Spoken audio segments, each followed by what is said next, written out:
مانو، لیکن not beyond وہ جو سرکل ہے کتاب و سنت کا، اس سے باہر نہیں. لا طاعت لمخلوق فی معصیۃ الخالق، یہ آپ الجبرے کے فارمولے کے طور پر اپنے سامنے رکھیے. اب اسے اپلائی کیجئے جیسے فارمولوں کے ذریعے سے پھر بڑے بڑے وہ سم جو ہے وہ حل کیے جاتے تھے سوالات.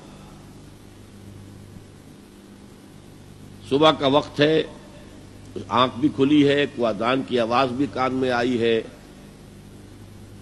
آپ کا نفس کہتا ہے ابھی سو جی. آپ نے اپنی چادر یا کمبل کو درست کیا اور کروٹ لی اور سو گئے. یہ کیا ہے؟ آپ نے کس کا حکم پیچھے پھینکا اور کس کا حکم مانا؟ اللہ کے حکم کو پیچھے پھینک دیا، نفس کے حکم کو آگے رکھا. یہ شرک، اس شرک کو جاننے والے بہت کم ہیں. مولانا روم نے خوب کہا تھا، نفس ماں ہم کم ترس فرعون نیست لیکن ایراعون نیست. میرا نفس بھی فرعون سے کم نہیں ہے. فرعون نے کہا تھا نا الیس لی ملک مصر وہذہ الانہار تجری من تحتی، کیا اس ملک مصر کی حکومت میری نہیں ہے؟ اور سارا جو یہ آب پاشی کا نظام ہے، انہار کا نظام ہے، وہ میرے کنٹرول میں نہیں ہے؟ جس کا چاہوں موگا کھلا رکھوں، جس کا چاہوں بند کر دوں. یہ تھا خدائی کا دعویٰ، انا ربکم الاعلی. تو مولانا روم کہتے ہیں میرا نفس بھی اس سے کمتر نہیں ہے. وہ کہتا یہ جسم میرا ہے، اس پر میرا حکم چلے گا. میں نہیں جانتا کون اللہ کون رسول، کیا حرام کیا حلال. تو فرعون سے کم تو نہیں ہے میرا نفس. لیکن ایراعون، اس کی بہت مدد تھی، فوج تھی، لاؤ لشکر تھا، تو اس نے زبان سے بھی کہہ دیا کھل کر انا ربکم الاعلی. میں مسکین ہوں، غریب ہوں، میرے پاس کوئی طاقت نہیں ہے، میں زبان سے تو کچھ نہیں کہہ سکتا، اندر سے میرا نفس یہی کہتا. یہ نفس کی حکومت قرآن کہتا ہے. میں حیران ہوتا ہوں، دو جگہ یہ مضمون آیا ہے. ارأیت من اتخذ الہہ ہواہ افانت تکون علیہ وکیلا. اے نبی تم نے دیکھا اس شخص کو، اس کے حال پر غور کیا جس نے اپنی خواہش نفس کو اپنا الہ بنا لیا ہے. اللہ اکبر. الہ، لا الہ الا اللہ، کلمہ توحید کا مرکزی لفظ یہاں آ رہا ہے. من اتخذ الہہ ہواہ، جس نے اپنی خواہش نفس کو اپنا معبود بنا لیا، الہ بنا لیا. افانت تکون علیہ وکیلا، کیا آپ ایسے شخص کی کوئی ذمہ داری لے سکتے ہیں؟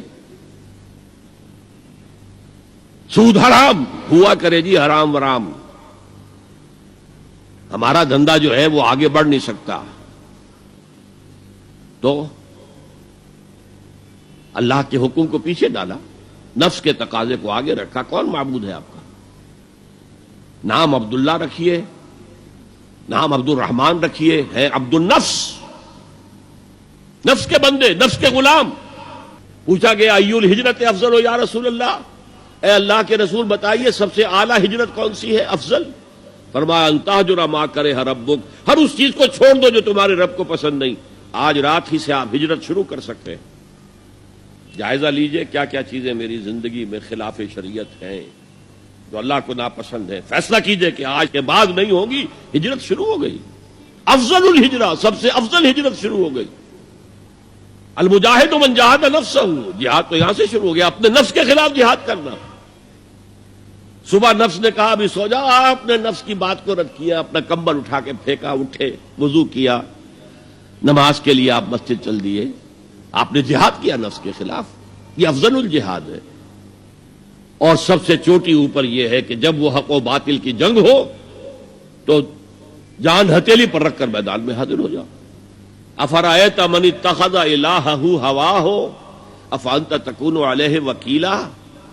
کیا تم نے غور کیا اس شخص کی حالت پر جس نے اپنی خواہش نفس کو اپنا معبود بنا لیا، الہ بنا لیا؟ کہہ رہا ہے لا الہ الا اللہ، لا الہ الا اللہ، لیکن الہ تو اس کا لفظ ہے. اب اس کو انتہا پر لے جائیے. عہد حاضر کا سب سے بڑا شرک، سب سے بڑا شرک، سب سے بڑا شرک عوامی حاکمیت کا تصور ہے. حاکم اللہ کے سوا کوئی نہیں، ان الحکم الا للہ۔ ظاہر بات ہے فرعون نے اگر دعویٰ کیا تھا میں تمہارا خدا ہوں، انا ربکم الاعلی، تو کیا اس کا مطلب یہ تھا کائنات میں نے پیدا کی ہے، تمہیں میں نے پیدا کیا؟ ذرا سوچئے،